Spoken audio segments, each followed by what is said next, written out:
On va corriger les exercices 10, page 255 et 23, page 260. Alors commençons par le 10. On demande de calculer le volume d'un cylindre de révolution de rayon 7,9 cm, donc on voit que c'est indiqué ici, et de hauteur 11,5 cm. Donc vous voyez que le cylindre n'est pas posé sur sa base, il n'est pas posé sur une de ses bases, mais malgré tout, la hauteur, ça reste ceci, hein, c'est 11,5 cm, que le cylindre soit posé ou non sur une de ses bases. Donc ici, vous avez les deux bases, l'une étant masquée, et ici, on a la hauteur. Bon. Donc le cylindre fait partie de la famille des cylindres des prismes droits. Par conséquent, son volume est donné par la formule R de la base multiplié par hauteur.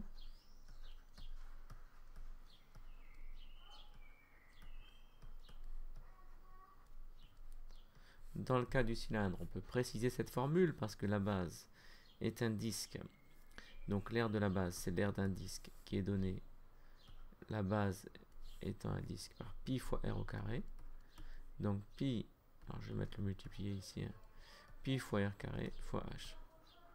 On pourrait ne pas écrire les multipliés, comme on l'a vu dans les simplifications d'écriture. Donc maintenant, on applique cette formule avec les valeurs qui sont données. Donc c'est égal à pi fois le rayon de base du cylindre, c'est 7,9 cm. Donc ça va être 7,9 au carré multiplié par la hauteur, autrement dit 11,5. On va faire ça à la calculatrice.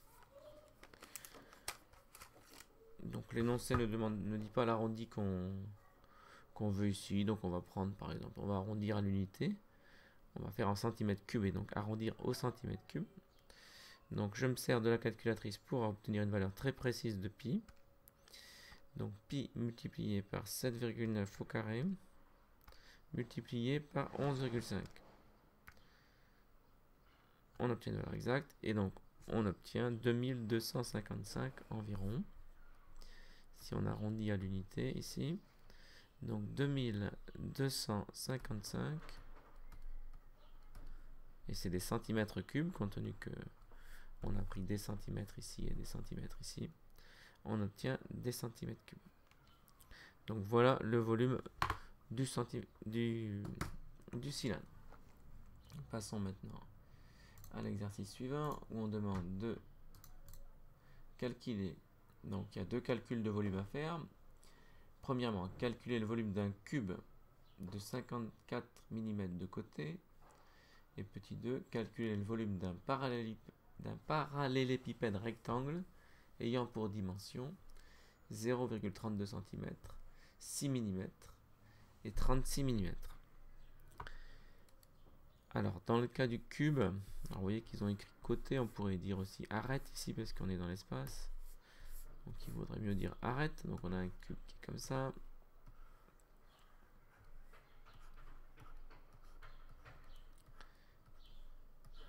Et donc l'arête du cube, c'est 54 mm. Donc question 1, pour calculer le volume de ce cube, on applique la formule côté au cube. Alors on devrait dire arrête au cube. Mais bon, traditionnellement on écrit côté au cube comme ça. Donc on assimile l'arête et le côté. Bon. Donc on remplace ici le côté par 54 mm. Donc ça va me donner 54 au cube. Donc ça veut dire 54 fois 54 fois 54. Donc soit on se sert de la touche du cube sur la calculatrice, soit ce que je vais faire ici, je vais faire 54 fois 54 fois 54. Donc 54 fois 54 fois 54. On obtient 157 464. 157 464. Et ce qu'on obtient, compte tenu qu'ici c'était des millimètres, c'est des millimètres cubes. Question 2. Alors on demande le volume d'un parallélépipède rectangle, autrement dit d'un pavé droit. Ce pavé droit, il a forcément 3 dimensions qui sont... Alors, si on le voit comme ça, la longueur, la profondeur et la hauteur, ou la longueur, la largeur et la hauteur. Donc ici, peu importe qui est quoi. Hein. Donc on va par exemple imaginer que 36 mm c'est ici. Ça correspondrait à la longueur, qu'ici il y aurait 6 mm. Et que donc la première dimension, là 0,32 cm, ça correspondrait à la hauteur. On peut imaginer ça ici. Donc comme on veut des mêmes unités, eh ben, on va mettre 0,32 cm en millimètres. Donc il y a 10 fois plus de millimètres. Donc ici c'est 3,2 mm.